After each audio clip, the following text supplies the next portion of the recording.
asalaamaaleykum wa rahmatullahi taala wa barakaatu sama mbokku internet yi sama mbokku Clair Vision yi seen serviteur Clédor Sène mooy dellu si gannaaw live bi mu defoon démb di leen dolli ay précision ak éclairage ci waxtaan bi amoon parce que ñu bëri dañ ci doon sàkku ak leeral parce que réeréewu leen mbir ni il y a environ un mois dama bindoon benn lettre ouverte au chef de l'État gannaaw question yi président Idrissa Seck doon laajte ci blogu Saint-Louis bi lan la ci président signé léegi ma feelu woon ko ci benn lettre ouverte doon xamle ni li président bi signé ak Mauritanie conseil des ministres ba woon ci mois d'avril adopté woon na projet de loi bi autorisé bi jox ndigal chef de l'État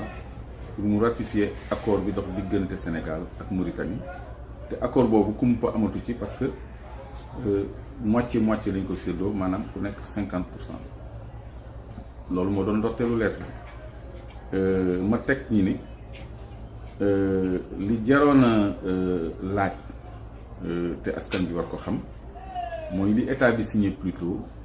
ak compagnie pétrolière yi maanaam Cosmos Energy ak British Petroleum bi nga xam ni ñoom la ñu jox ñaari bloc yooyu. léegi ma indi la mu signé toujours ci lettre écrite li ak fàttali la pour ndorteel pour ngeen nekk dans le bain waxtaan bi état du Sénégal dafa signé ak British Petroleum ni lu ñu suñu gaz bi di jural bi nekk ci blogu Saint-Louis kese 14 milliards de dollars la ci yokkute PIB kooku muy benn PIB benn ndab la boo xam ne lu nekk lañ ciy def li société étrangère yi di indi ci économie Sénégal da ciy nekk maanaam Orange lu muy indi da ciy nekk banque yi nga xam ne 86% wu banques yi ay étranger ñoo ko contrôlé da ciy nekk industrie extractive yi maanaam sociétés yi nga xam ne dañuy gas ay or zircon phosphate ciment pétrole gaz yëpp la ñuy indi da ciy nekk plus ñun entreprise sénégalaise yi suñu mbéy ak suñu lépp loolu yëpp la ñuy dëxëñ ci benn ndab bu ñu tuddee PIB production intérieure brute léegi 14 milliards yi nga xam ne ñun moom la ñuy am ci suñu diggante ak Cosmos Energy foofu lañ ñu ko dëxëñal te nee nañu 14 milliards yooyu ci diiru fanweeri at lañ ko tàllal kon mënaguñu wax ak bu nekk ñaata la ndax production pétrolière dafay varier ba tollu fi gën a kawe ñu naan ko pic de production donc mën nga démarrer ci 20 000 barils jour mujjee ci 200 000 barils jour la ñuy wax atteindre ce pic de production donc loolu leeru notion PIB ndab la boo xam ni mën nga ci réeral loo bëgg a réeral kooku muy benn poñ bi 14 milliards de dollars ci yokkute ci suñu PIB ñaareelu poñ bi Cosmos nee na danañu tabaxal junni ak ñaar téeméeri école 1200 écoles danañu tabaxal fanweeri hôpitaux 30 hôpitaux danañu tabaxal 8000 kilomètres de route goudronnée juróom-ñetti junni kilomètres tali danañu ko tabaxal te dana am lenn ci gaz bi loo xam ni dañ koy jox Senelec pour mu defar ci courant donc loolu mooy li président Macky Sall signé ak directeur Cosmos Energy ak Boun Abdallah Dionne premier ministre donc loolu ak fàttali la parce que dama ko bindoon ci lettre pour mu des léegi ma tegoon toujours ci lettre bi ni ñun de accord boobu daf ñu jaaxal ndax contrat bi ñu lié ak Cosmos mu ngi tudd contrat de recherche et de partage de production maanaam contrat wu saytu la produire ba noppi séddoo la ñu am te ci séddoo bi ñun de 10% de dong lañ ci am kon la ñu waroon a am ci suñu gaz warul woon firndewu ci ay xaalis bu ñu tënk wala ay école ak hôpitaux yu ñuy tabax wala ay tali yu ñuy tabax mais dafa waroon nekk en part de production maanaam parce que dëkk yi produire pétrole wala gaz yëpp da ngay dëkk naan dëkk bi muy produire tant de barils par jour donc en termes de quote-part de production la waroon doon quote-part de production journalière bés bu ne ñu ne par exemple Sénégal day produire 100 000 baril de pétrole wala 500 000 mètres cubes de gaz wala 1 million de mètres cubes de gaz. Loolu c'est pas du rêve parce que Gadiaga fii ñu ngi fi produit 300 000 mètres cubes de gaz par jour.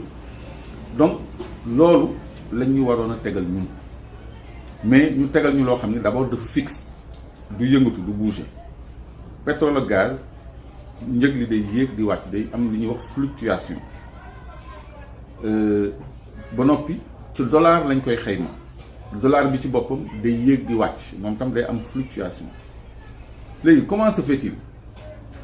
qu'à partir de 2 variables qu'on nous serve une constante maanaam naka la ñu mën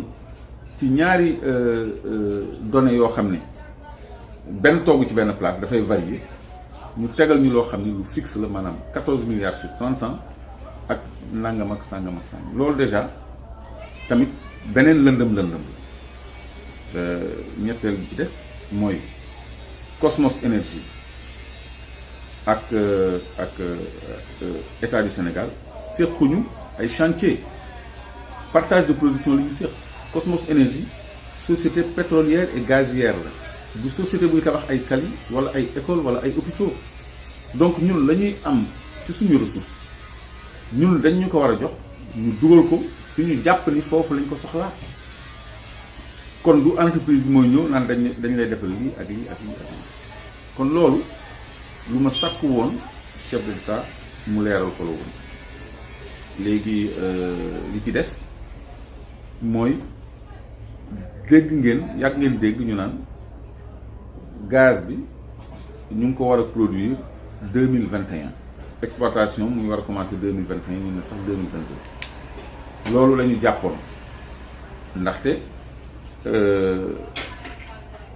dafa am benn tuyau bu war a jóge Nigéria ñëw ba Espagne jaar ci géej gi léegi dëkku Afrique bu mu traversé day dugal beneen tuyau bu ànd ak nattukaay volumètre expliqué woon naa ko ñu nattal ko moom la mu ko dugal ñu fay ko pour production bi yëpp dem ci réewu tubaab bi projet boobu tuyau boobu moo war a pare 2021 moo tax ñu ni woon 2021 la ñu commencé exploitation mais puis mu ngi ball gaz ak pétrole déjà donc léegi dafa am leneen lu tax ñu soppi loolu parce que ma jox leen xibaar gaz bi ci ay semaines yu néew wala ay weer yu néew dañ ko commencé exploiter Gëmbël 1 parce que état bi ak compagnie pétrolière yi mënatuñoo xaar ba 2021 pour exploiter gaz bi parce que 2019 xamuñu kan moo fiy toog wóorul kan moo fiy toog te dafa am benn enjeu bu am ci wàllu contrôle gaz ci monde bi diggante Russie ak européens yi nga xam ne ñu ngay xeex déjà Syrie parce que pour votre information Europe dafa dépendant ci Russie pour gazam Gazprom moo leen di alimenter donc loolu moo tax British Petroleum dugg ci capital bi pour casser monopole russe boobu sur le gaz léegi ñoom dañu ni léegi dañuy installer li ñuy wax FPSO anglais la FPSO ay plateforme la yoo xam ne pour ngacc ci gaz bi stocké ko ba noppi débarquer ko loolu la ñu installé à la frontière du Sénégal et de la Mauritanie pour ñu commencer exploiter jooni léegi kon loolu mooy fàttali ci lettre bi loolu information donc courant 2018 la ñuy exploiter gaz Gëmbël Cosmos Énergie moo ko décidé ak état du Sénégal léegi gannaaw fàttali boobu nag mais ñëw ci appelu président de la République bi nga xam ne moo waraloon démb ma def live bi maa ngi enregistré vidéo bi tey jeudi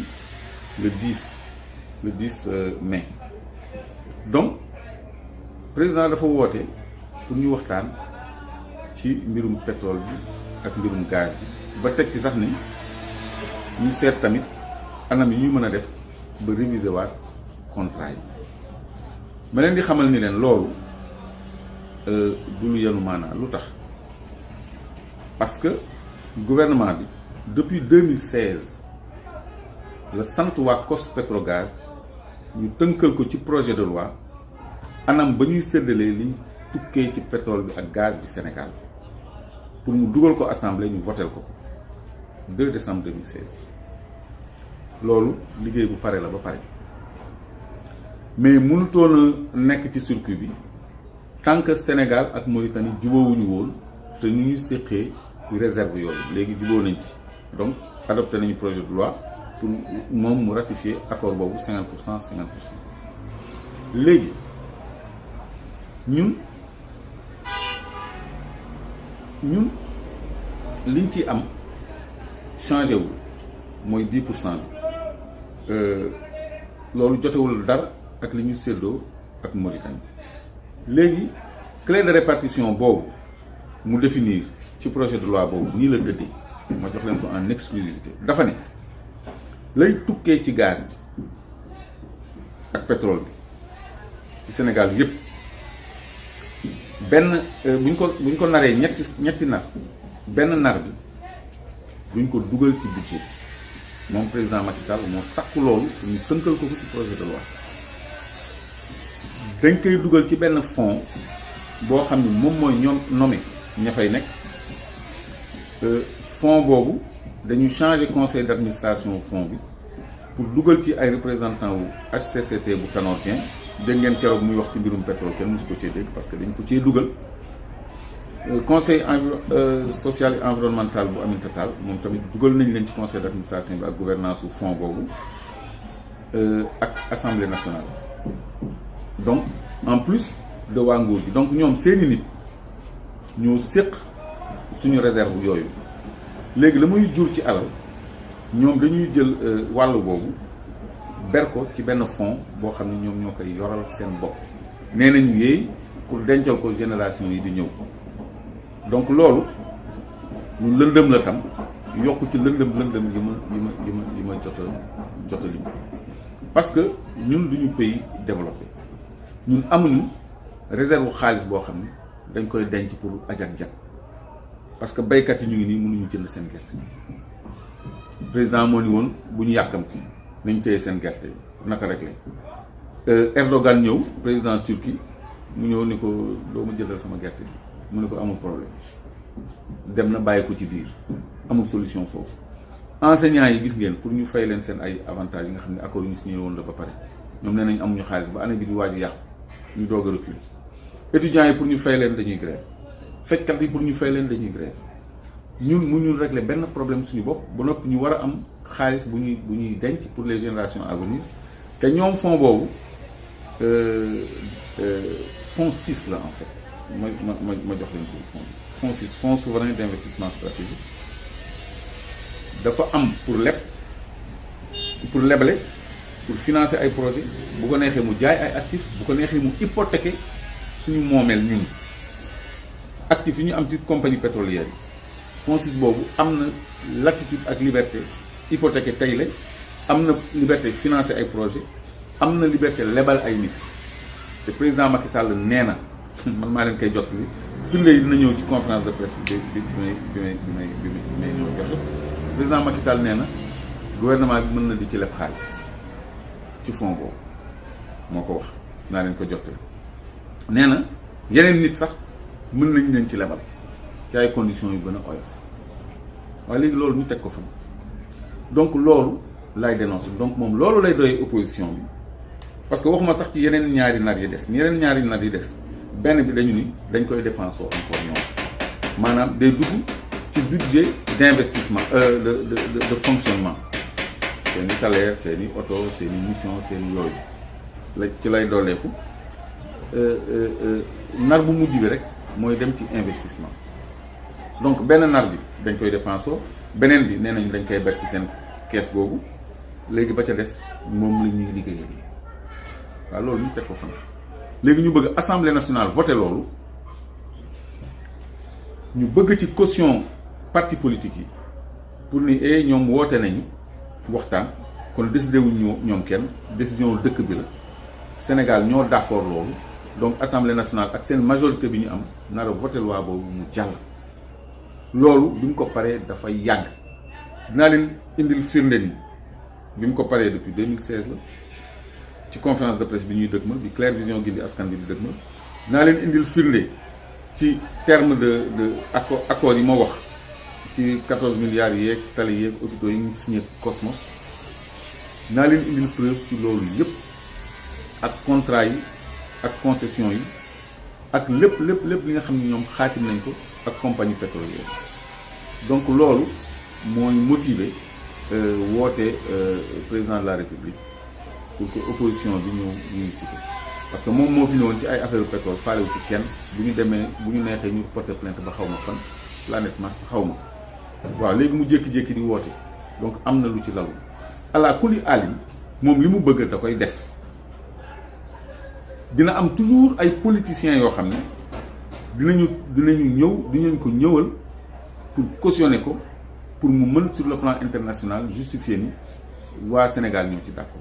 moo tax Claire Vision Gindi Askan bi fas yéene joxe ci fan yi néew conférence de presse indi firnde yi li may wax nii yëpp teg ko ci table bi pour que politicien bu nar a dem nguy ji mu xam liñ koy woowee lan la parce que wax buy tegu ci ay firnde yoo xam ne ñoom ñëpp dañ koy am incha allah lay doon léegi nag bu boobaa ñu xam ni ku wuyu ji bëgg a séddu foofu xaalis bi mu gaañ mu nga fa waaye askan bi bu boobaa dina ràññee ñi ànd ak moom ak ñi àndul ak moom loolu mooy enjeu bi te firnde yooyu dinañ ko teg ci table bi diffuser ko ñëpp dinañ ko am dara lootu ci nëbbu parce que lii lu doy waar la ci suñu alal te amul presse bu ci wax déggu leen ko amul homme politique bu ci taxaw gisagu leen ko société civile bi dégguñu leen ci moo tax d'ores et déjà Claire Vision mu ngi woote pour nit ñi mobiliser wu bés bu projet de loi boobu naree jàll assemblée xanaa dina leen jaral lu ëpp lim leen jaraloon pour parrainage bi bañ a jàll parce que lii suñu alal la suñu avenir bi kon kenn amul droit d'autorité teq ci budget bi le tiers de nos revenus pétroliers et gaziers parce que dafa am lu ñuy wax règle et principe budgétaire bu mayewul lenn ci dépense wala recette nekk en dehors du budget en dehors de l'inscription au budget loolu du yoon même moo ko njëkk a dàq donc am nañu jumtuwaay yu bëri pour bañ loolu parce que loolu la ñuy préparer loolu mooy waaj a am kon nañu retenir ni 2018 bi la ñuy exploiter gaz bi président Macky Sall dafa am délai fin du mois pour dugal projet de loi am parce que léegi ñu commencé exploitation bi te texte yi dafa war a pare loolu mooy woote bi parce que contrat yi jubluwu ci ñu renégocier xëy na ci ay affaire redevance fiscale yooyu xëy na la bëgg a def ay petits réaménagements mais les termes du contrat ci boppam du loolu moo nekk en cause léegi nag lépp mënuñu ko wax ci benn vidéo deuxième partie bi dañu gën a indi ay leeral mais d'ores et déjà xam leen ni rek woote boobu ñu ngi ci jublu jàllale benn projet de loi buy may président Macky Sall mu téq le tiers de nos avoirs pétroliers et gaziers logé ko fonds 6 ba noppi ñoom nee nañu dañ ciy laal dañ ciy leb ci jamono joo xam ne moom ci garantir réserve yooyu la leb eurobond emprunt obligataire 1200 milliards léegi ëpp na ko loolu liquidité la liquide boo xam ne dugg si na ba pare léegi li ñuy am ci pétrole beeg gaz mais rakkam moo uuf suñu caisse parce que caisse de dépôt et consignation fa la liquidité bi di nekkul trésor caisse de dépôt et consignation fa la suñu alal di nekk Aliou Sall moo ko uuf waaw moom mi nga xam ne bañ ko fa tegee sax ak poste yi mu am yëpp salaire am doyu ko ba mu bëggoon ko doubler comme mag ji rek ni ko palais bi doyul ba mu bëgg a def beneen palais te am nañu caisse noire am nañu avantage am nañu lépp kon Sénégal dañu war a xam ñan ñoo leen di liggéeyal mais état bi nekku fi pour liggéeyal Sénégalais yi parce que foo mënee am 1200 milliards pour jënd benn train express régional yow mënoo fay enseignant mënoo fay corps médical mënoo fay étudiant mënoo jënd gerte mënoo jënd radiothérapie mënoo jënd matériel d'hémodialyse mënoo faj dara ci problème mu Sénégalais yi ñu ngi ñuy def lancer ay communiqué de coupure d'eau services sociaux de base yi sax yow mënoo ko assurer bu noppi nga jël suñu alal ci loo tàgguwul kenn comme ni muy wàcc nii ci suñu pétrole bi tàgguwul kenn ba muy jënd terre bi ba muy dimbali Alstom pour mu sauver ay emploi donc de la même façon la bëgg a opérer léegi yow loolu yëpp matul nga bëgg a jël kees dénk ko sa rak jël suñu ceeru revenu téq ko dugal ko foofu ba noppi nga ni da ngeen ciy leb da ngeen ciy finance da ngeen ciy def comme mais ñun loolu du yoon te warul jàll. kon j'appelle tout le monde ñu déglu toog xaar di ngeen am ay informations yu gën a leer comme ça ñu mën a taxawandoo ñun ñëpp bañ loolu. Ce sera le moment d'interpeller la classe politique, la société civile, tous les Sénégalais autour de ces problématiques-là pour ni ñu mànkoo woon pour xeex parrainage bi ñu mànkoo noonu pour xeex suñu koom-koom mu dugg ci suñu gafam parce que lii sàcc la bu ñuy nas di ko yoonale projet de loi. Asalaamaaleykum wa rahmatullahi taala wa barakatu.